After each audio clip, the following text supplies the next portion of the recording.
નમસ્કાર મિત્રો, એસ્ટ્રોલોજી સ્ટેશનના મારા આજના આ વિડીયોમાં હું એસ્ટ્રોલોજર મેહુલ પટેલ આપ સર્વનું ખૂબ ખૂબ હાર્દિક સ્વાગત કરું છું. એસ્ટ્રોલોજી સ્ટેશનના મારા આજના આ વિડીયોમાં આપણે વાત કરી રહ્યા છીએ મેષ જન્મ લગ્નની જન્મ કુંડલીમાં ચતુર્થ ભાવમાં જો કેતુ હોય તો એનું કેવું યા તો શું ફળ મળે એ બાબત. તો તમારી જન્મ કુંડલીમાં જ્યાં લગ્ન યા તો જન્મ લગ્ન એવું જ્યાં લખેલું છે ત્યાં જો એક લખેલું છે તો તમારી જે જન્મ કુંડલી છે એ મેષ જન્મ લગ્નની જન્મ કુંડલી છે એવું તમારે સમજવાનું છે. હવે તમારી આ એક અર્થાત મેષ જન્મ લગ્નની આ જન્મ કુંડલીમાં ચતુર્થ ભાવમાં યા તો કેન્દ્ર ભાવ એવું જેને કહીએ છીએ ત્યાં અર્થાત માતા, મનની ઈચ્છાઓ, ભૂમિ યા જમીન, મકાન, વાહન, સ્થાવર જંગમ મિલકત, ભૌતિક સાધન સંપદા, પાલતુ પશુઓ એની સાથે સંબંધિત બાબત, આવી બધી બાબતો જે છે એ જ્યાં જોવાય છે ત્યાં પોતાના શત્રુગ્રહ ચંદ્રની રાશિ 4 અર્થાત કર્ક રાશિ એ જ્યાં આવે છે ત્યાં કેતુ નામનો ગ્રહ એ જો રહેલો છે તો આ બાબતને જો સારી રીતે સમજવી હોય તો આ બાબતના સારી રીતે સમજવા હેતુ આ ગ્રહમૈત્રી ચક્ર જે છે એને જો જોઈએ તો એમ આ કેતુ અને ચંદ્ર એ એકબીજાના શત્રુ છે એવું દર્શાવે છે. અને એટલે જ તમારી માતા દ્વારા પ્રાપ્ત થવા યોગ્ય સુખ સંબંધિત બાબત એમાં મહાકષ્ટપ્રદ સ્થિતિ એ તમને પ્રાપ્ત કરાવશે તથા સાથે જ નિવાસ હેતુ મકાન એની સાથે સંબંધિત બાબતની જો વાત કરીએ તો એમાં પણ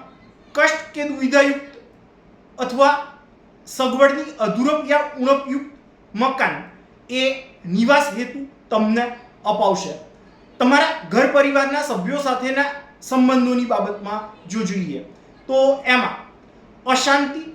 અસંતોષ અને અસહકાર એનાથી યુક્ત પારિવારિક વાતાવરણ એ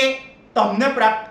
કરાવશે. ઘર પરિવારથી મનમેળના અભાવ, અસંતોષ અને અશાંતિ આવી બાબતોના કારણે જ સ્થાન પરિવર્તન કે ગૃહત્યાગ અર્થાત જન્મ સ્થાનથી દૂરના અંતરે જઈ અને વસવાટ કરવાનો યોગ એ તમારા જીવનમાં બનાવશે. આમ છતાં આ કેતુ જે છે એ મનના કારક ગ્રહ ચંદ્રની રાશિ 4 અર્થાત કર્ક રાશિ એ જ્યાં આવે છે ત્યાં રહેલો હોવાના કારણે માનસિક અશાંતિ કે સંઘર્ષ વધુ પડતો રહેવા છતાં મનના આંતરિક મનોબળ દ્વારા કોઈને કોઈ રીતે સુખ એના જેવી બાબતનો અનુભવ કે અહેસાસ